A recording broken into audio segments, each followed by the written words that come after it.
The NBA has been around for 77 years, and there have been some incredible moments throughout the history of the NBA. And in this new series that I'm calling This Week in NBA History, we're going to relive some of those moments. If you guys would like to see this series for the NFL or any other sports, let me know in the comments below. And like and subscribe for more content like this.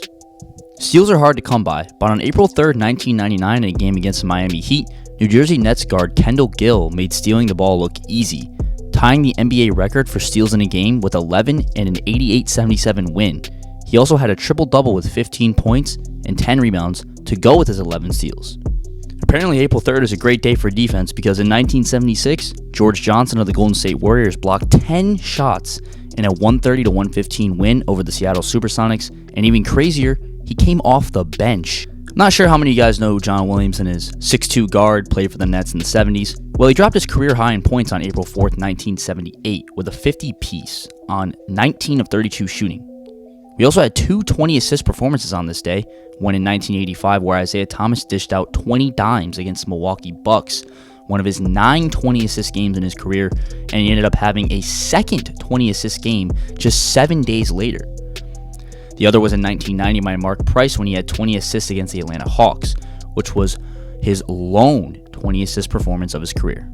It was only a matter of time before I mentioned Wilt the Stilt in this video, because on April 5th, 1967, he grabbed 41 rebounds in a playoff game against the Boston Celtics, which is still a playoff record to this day, and most likely will never be broken. He nearly had a triple-double in the game as well, missing it by just an assist, but you know how back in the day they didn't track blocks or steals, so Wilt probably had a triple-double anyway. But in 1994 on this day, we have our first double, as Dikembe Mutombo blocked 11 shots, one shy of his career high, and one of 6 times he had 11 or more blocks in a game in his career. He also had a triple-double in the game with 11 points and 16 boards to go along with those 11 blocks. Over in Portland on that same day, Rod Strickland had 20 assists in a win against the Phoenix Suns, his first 20-assist game of his career, and he finished with 3 total in his career. 1994 seems to be the year for big assist games because the day after Rod Strickland put up 20 assists on his team, Kevin Johnson on April 6, 1994 had his career high in assists with 25 in a win over the Spurs, one of 7 20-plus assist games in his career and the last one of his career. Now, if you had to guess, what is the lowest amount of points scored in a third quarter in NBA history? 8, 10, 5?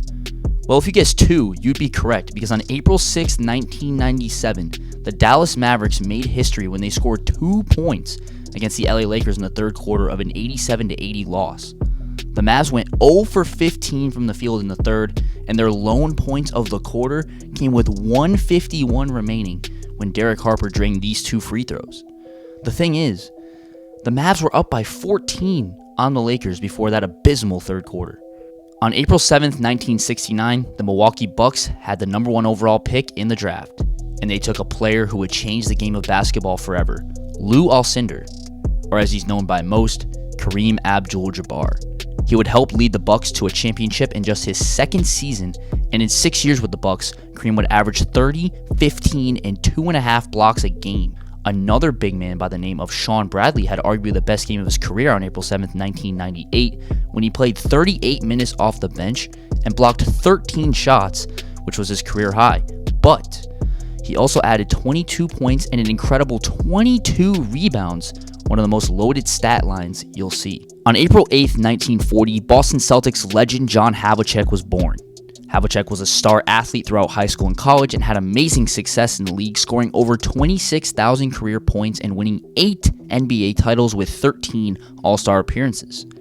April 8th is also a day for 50-point games. In 1987, Moses Malone scored 50 against the Nets, one of 4 50-plus performances in his career, and the last time he would score 50. Also on this day in 2017, Dame Lillard put on a shooting clinic as he scored 59 points against the Utah Jazz, which was his career high at the time. With 9 threes, Dame has now scored 55-plus points 6 times so far in his career. April 9th, 1978 was one of the greatest scoring days in league history. To kick it off, David Thompson scored a career-high 73 points against the Detroit Pistons, tied for 4th most in league history, and he also set the record for most field goals made in a quarter with 13. On that same night, 1,067 miles away, George Gervin also had his career night with 63 against the Jazz, who at the time were located in New Orleans.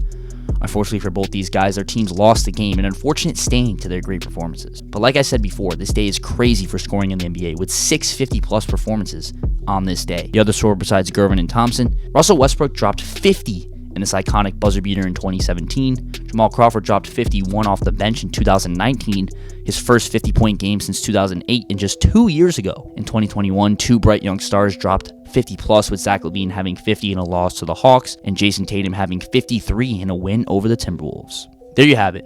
That's this week in NBA history. If you guys enjoyed, please leave a like, comment, and subscribe to the channel. Thank you guys for all the support. And I'm going to take the outro from my boy Jimmy High Roller. Until next time.